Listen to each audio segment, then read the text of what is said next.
Oh, hi. If you need anything, we've got some drinks in the kitchen and some snacks. So, hi. Welcome back.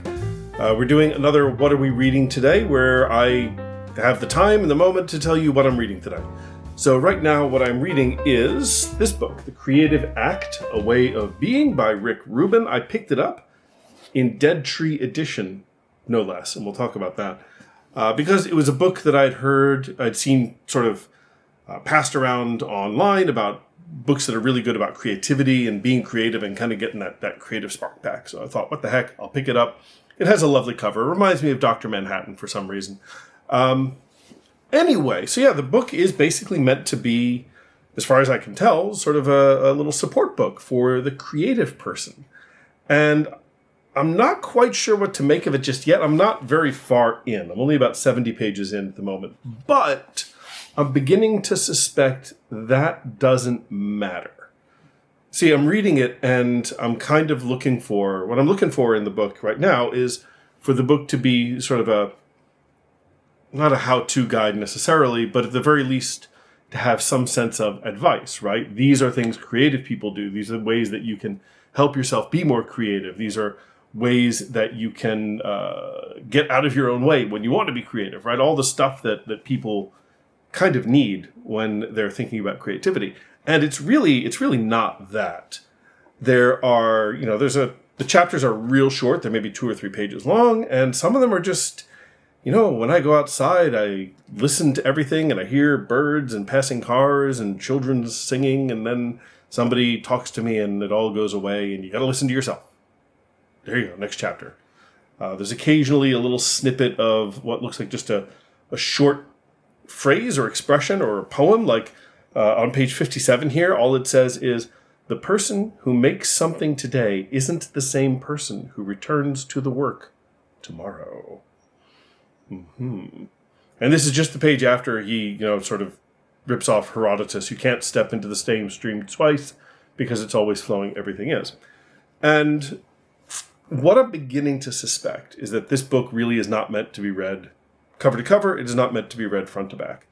What I'm beginning to suspect, and that possibly may have influenced the cover design, right? This is not a linear design. It is a circle.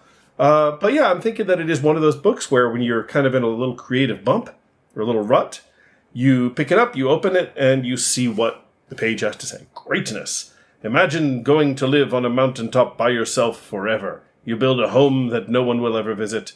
Still, you invest the time and effort to shape the space in which you will spend your days. The wood, the plates, the pillows, magnificent. This is the essence of great art.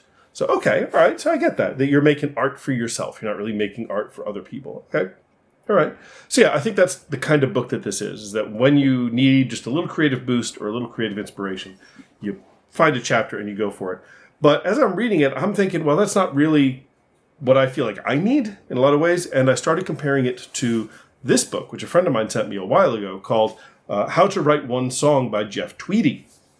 And Tweedy, who was a member of the band Wilco, basically wrote this book about songwriting, but acknowledged that a lot of the lessons that he is going to kind of teach are flexible. They deal with many kinds of creative arts. And so this one is a little bit more along the lines of what I was hoping that other book would be, which is kind of here's some exercises, here's some things to do. The page that I flipped to before I started this was a word ladder, verbs and nouns. It says, come up with 10 verbs that are associated with, say, a physician. Then write down 10 nouns that are within your field of vision, and now draw a pencil to connect nouns and verbs that don't normally work together. I think it's a great activity, a great exercise.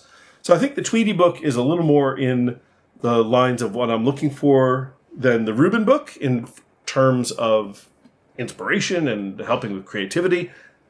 Nevertheless, it is nice reading. It is pleasant. It's kind of very soft and gentle and manages to not say much with a whole bunch of words. I'm not sure buying it in hardcover was maybe the best decision for me. But to be fair, if I bought it in Kindle, it probably just would have disappeared into my Kindle library entirely, and I might not have read it at all. So there we go. Potato. So that's what I'm reading right now. If you have read either of these books, honestly, and you would like to chime in and tell me how they worked for you, please let me know. I'd be happy to find out maybe what is it that I'm missing from the Rubin book that everybody else seems kind of excited about. So thanks very much for stopping by. I hope you enjoyed the cookies and the coffee. Feel free to take some leftovers, and I'll see you next time.